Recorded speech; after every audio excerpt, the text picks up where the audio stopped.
Hey Tanner, in this lesson we are going to go over the difference between major and minor sounds in our new unit here, and then we're going to go over just the right hand of the next song in your book.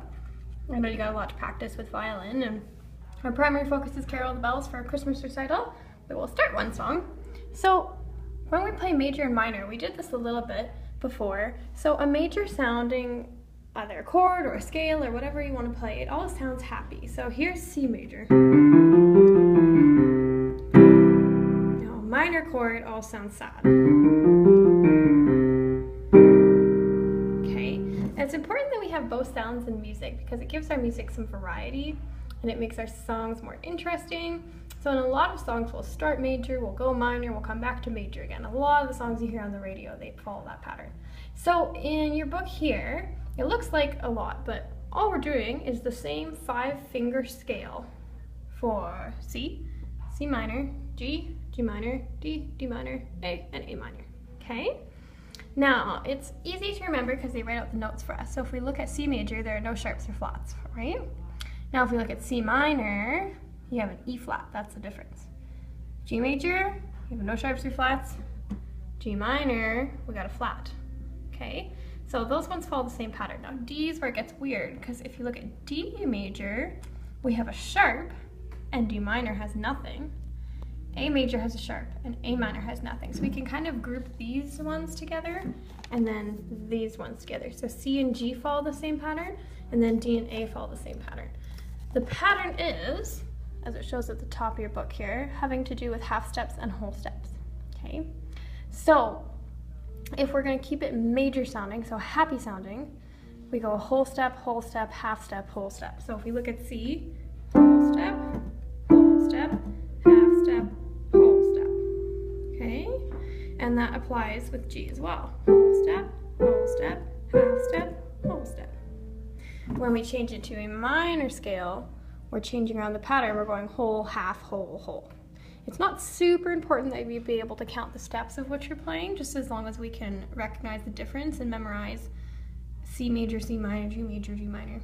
Okay, so you can practice these at home. Last time we started with C and G, so let's take a look at D and A. So if I'm going to play a D major, I have to have an F sharp, okay? So I'm going to put my finger 3 up on my F sharp.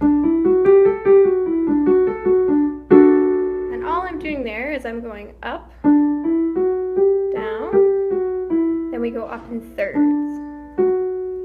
and then down in thirds, and then you have a nice solid chord. Okay, so for D minor, I'd bring my finger 3 down because there are no sharps and no flats. So for A major, same pattern. I have to start with that sharp because I have whole step, half step, whole step.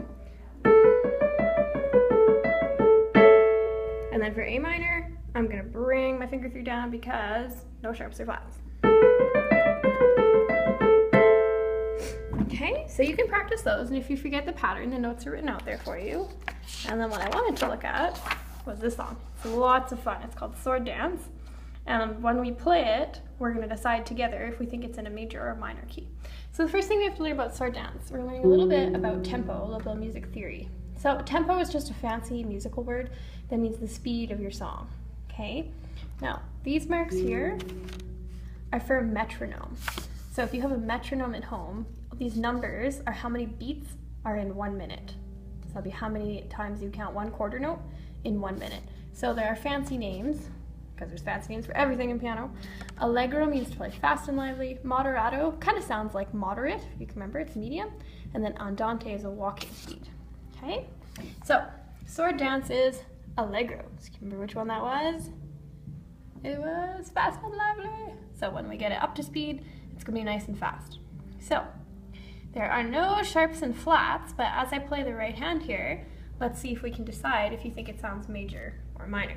So it says a finger 3 on an F there. So I'm gonna start here.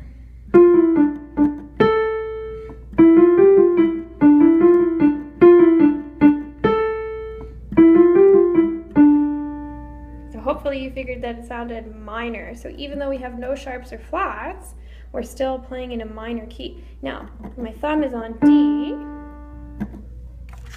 So let's go back and take a look at D. And look at that, D minor has no sharps or flats, so we know that we're playing this song in the key of D minor. Okay, so we have to be careful when we're counting here. 1 and 2 and 3 and 1 and 2 and 3 and 1 and 2 and 3 and 1 and 2 and 3. Okay, you can play that line. This is the same thing, it repeats 1 and 2 and 3 and 1 and 2 and 3 and 1 and 2 and 3 and 1 and 2 and then we rest for 3. So let's only go up to here because our pattern changes here. We're gonna play things a little different and we got some finger changes. So we're just gonna stick to your first 2 lines of your song. Okay, so you can try the right hand. If you wanna try the left hand, go for it, but next week we're just gonna look at right hand to start.